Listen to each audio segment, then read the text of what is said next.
Welcome friends. Today we will discuss the important concept in the solid state physics, which is Miller indices. We know that in crystal, atoms or molecules are arranged in regular and periodic three-dimensional geometric pattern. Because of this regular and periodic arrangement of atoms in a crystal, there exists a large number of sets of parallel planes in the crystal. These planes are intersecting to each other. Some planes have high atomic density and some planes have low atomic density. Now, the representation of these crystal planes was somewhat complicated. However, the scientist Miller introduced a simple method to represent the orientation and specification of the crystal planes. Now, let us consider a three-dimensional crystal plane ABC. Miller introduced three numbers to specify such crystal planes.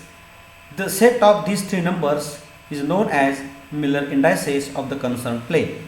Following procedure is to be followed while determining the Miller indices. First, find the intercepts made by the plane with three axes of the crystal in terms of lattice constants A, B and C. Express the intercepts as multiples of the unit distances along three axes.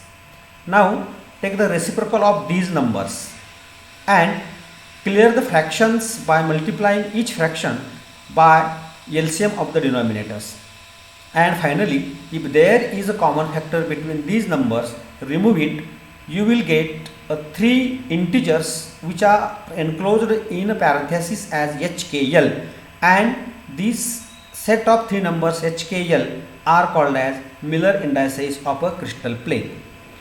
Now let us understand the concept of Miller indices by considering a simple example.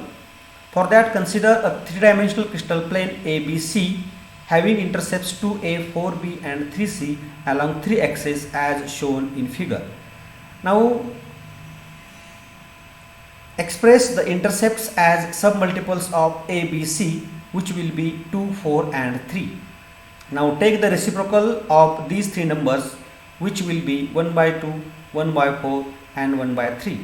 Now LCM is 12, hence clear the fractions by multiplying each fraction by a number 12, so that you will get three integers as 6, 3 and 4, which are enclosed in a parenthesis, and these are the Miller indices of the crystal plane ABC. In this way you can determine the Miller indices of the crystal plane if you know the intercepts of the crystal plane. However, following points are to be noted while determining the Miller indices of a crystal plane. First point is, if the intercept is at infinity, the corresponding Miller index is taken equal to 0. Now in figure, we observe that there is a crystal plane which makes intercept infinity along c-axis. That means the crystal plane is parallel to c-axis. Hence, the Miller index corresponding to c-axis should be taken equal to 0. Second, if the plane makes intercept on negative side of the origin, corresponding Miller index is negative. It is indicated by using minus sign above that Miller index. And third is, the Miller indices HKL do not define a particular plane, but it represents a set of parallel planes.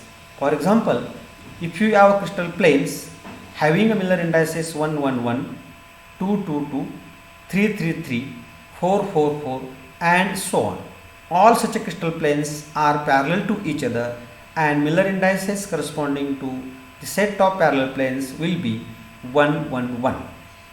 Now, some important planes in simple cubic crystal system and their Miller indices are represented below.